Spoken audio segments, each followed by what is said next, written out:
Nama saya Farhan Lady Satria. Nama saya Lailatul Samadun. Nama saya Zendira Delianti. Jangan lupa saksikan. Tonton dan saksikan YouTube kami. Yang akan mewawancarai beberapa hal kaitannya dengan keadaan panti yang ada di sini. Kalau tentang tanya dengan saya di sini sebagai apa? Ini sebagai ketua asrama panti asuhan, ya, juga merangkap dengan pengasuhan karena pengasuhnya yang sekarang tidak ada, ya, mengundurkan diri, ada tugas mengajar di Purwokerto Banyumas, ya, Purwokerto Banyumas, ya. Akhirnya Mas Aldi, ya, dari, ya, kemudian karena kekosongan itu saya mencari sampai sekarang dari pimpinan pondok-pondok, saya mencari agar ada salah satu dari santrinya ataupun muridnya agar bisa gitu. Sampai sekarang nyatanya yang saya minta adalah paling tidak ya hafid Al-Quran, ya, juz 1, 2, 3 dan juz 29, 30. Jadi juz itu namun sampai sekarang belum ada, sehingga saya tangani sendiri sementara ini. Itu tugas saya di sini. Terima kasih, monggo. Terus Bapak ini mau tanya, berdirinya yayasan ini tuh sejak tahun berapa? 14 Januari 1996. 96, berarti Ya. sekarang sudah berapa tahun? 26 tahun. 26 ya Pak, Ya. lama ya Pak. Kalau soal mengelola itu di panti asuhan, cara mendidiknya itu ada kendala nggak? Pernah ada kendala cara mendidik atau gimana gitu Pak? Kalau soal itu jelas, yang namanya panti itu ya dari orang-orang, terutama dari yatim piatu, ada yang yatim, ada yang piatu, ada yang yatim piatu. Kemudian dari duafa ini kemudian kebanyakan dari orang-orang yang broken heart, ya, ataupun ya broken home, ya, broken home artinya itu pisah rumah, orangnya luar negeri, anaknya itu tanpa mbahnya dan sebagainya. Itu anak-anak yang sudah pola hidupnya itu sudah semuanya lengkap. Jadi kalau itu yang ditanyakan, ya sini paling berat mengasuh anak-anak yang namanya panti itu. Jadi ada anak yang dari kecil tidak punya orang tua, itu semua.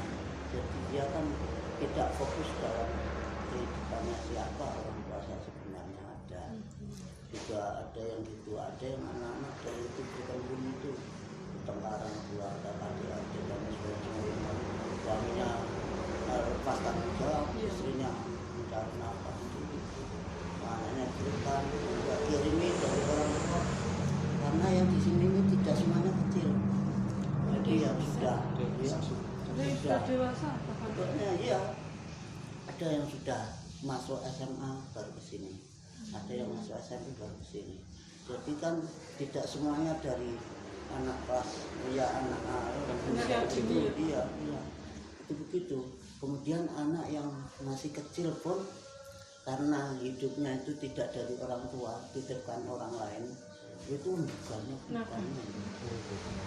Jadi kalau masalah itu kendalanya luar biasa, tinggal bagaimana pada kita mengaturnya. Jadi ya ada yang kembalinya itu kembali ke tempat habitat yang lama itu, ya.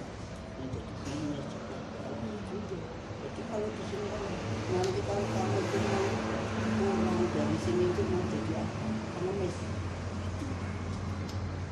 dan murah gitu. Jadi itu repotnya kan memang. Maka alhamdulillah juga yang sukses juga ada, ya, yang namanya ini kan hanya kan kendala ya gitu sih Iya. ya. Ya namanya itu ya jalannya susah payahnya itu ya ada, setiap ada kayak kesebaran mesti ada kemudahan inna ma'al serius itu kan gitu, jadi wajar aja ya, gitu. Makanya kita bisa bertahan ya, semoga aja sampai akhir hayat ya, ya. Bapak mama kalau soal sekolahnya itu gimana? Kalau sekolahnya di sini bebas, mau milih mana. Ada yang di MI, ada yang di SD, ada yang di SMP, ada yang sanawiyah, ada yang di SMK, ada yang di SMA, ya itu. Sesuai permintaan. Ya anak-anaknya mau dianunya apa gitu. Jadi kita tidak bisa, soalnya nanti kalau kita dorong ke suatu tempat yang kita harus, dia tidak anu malah dia malah parah lagi. Iya. Nah, jadi permintaannya dia kan kita bisa ngerti. Lah kalau itu lah kamu sudah satu gitu itu kan permintaan kamu, kan kita nggak salah kan. Jadi nggak dikekang. Enggak pernah. Kalau pendidikan ya enggak. Sampai yang kuliah pun enggak ada yang kan. Berarti ada yang Oh iya, jelas. Ada yang sudah selesai, ada yang baru masuk juga ada.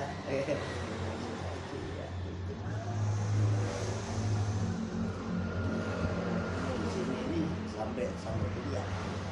Pak lah, apakah ada rencana dari Bapak agar kelak anak-anak pantai asuhan dapat hidup mandiri di kemudian hari? Nah itu rencananya begitu, jadi programnya itu begitu loh. Jadi itu program itu, kalau itu satu program yang harus ya, agar anak-anak itu menjadi anak-anak yang mandiri, bisa bekerja layak seperti apa, menjadi hidup sebagai orang-orang yang layak, sebagai manusia yang utuh itu sudah program. Kalau itu toh, adapun dia itu nantinya jadi apa itu beda lagi.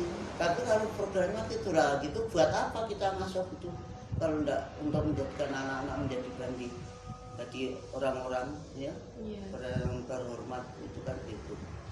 Nah, begitu. Itu program pasti itu.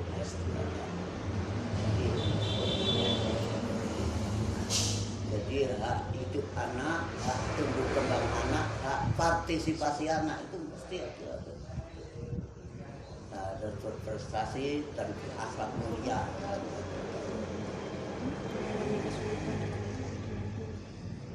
Kalau di sini tuh Bapak pernah mengalami kesulitan dalam hal kebutuhan di panti gitu, kayak sembako atau uang sekolah anak-anak panti gitu.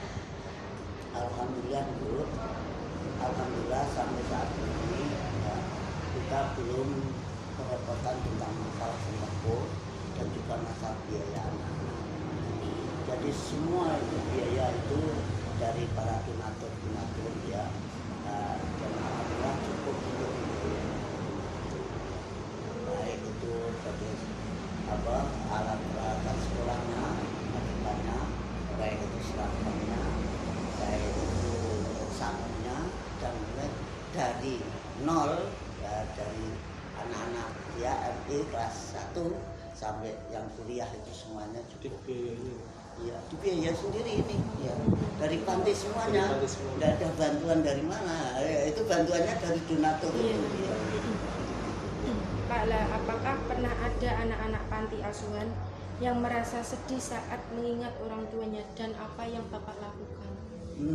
Kalau itu wajar, kadang ada anak yang merasa gitu, tapi kan orang tuanya kita panggil. Iya, orang tuanya kita panggil karena di sini tidak sembarangan, artinya itu kalau memasukkan sini harus ada tanggung jawabnya. Iya, jadi andikan si anak kok tidak betah nanti harus kembalikan kepada Orang tuanya. gitu. Jadi agar orang tua pun dengan anaknya sepakat bersama. Kalau tidak, siapa yang melanggar sendiri, baik itu dari Pak Polisinya, itu dari desanya, dari ada yang ke sini dari Pak Polisi dan anak ini. Pak Polisinya apa namanya tanggung jawab. Nanti anaknya saya kembalikan apabila bisa. Itu kepala desa desa ataupun kita setempat yang mengirimkan tanggung jawab itu begitu supaya kita tidak kesalahan gitu loh. Nah kalau gitu kita kesalahan malah repot lah. Kita ingin mendidik anak baik-baik malah kita disalahkan kan bahaya. Iya. Tapi pernah ada nggak kalau dikembalikan ke orang tua atau yang ngasih ke sini itu terus yang ngasih tuh nolak lagi gitu, suruh betah-betahin di sini? Ya banyak yang begitu, cuman kita nggak mau tabung. Ya pokoknya ini kalau sudah di sini sudah nggak mampu untuk ya tetap kembali. Biar dia ingin kembali ke sini lagi kita tidak mau. Sudah lah, pokoknya kalau sudah keluar ya sudah nggak mau lagi. Begitu. Jadi kita harus dikembalikan, nggak bisa kembali lagi.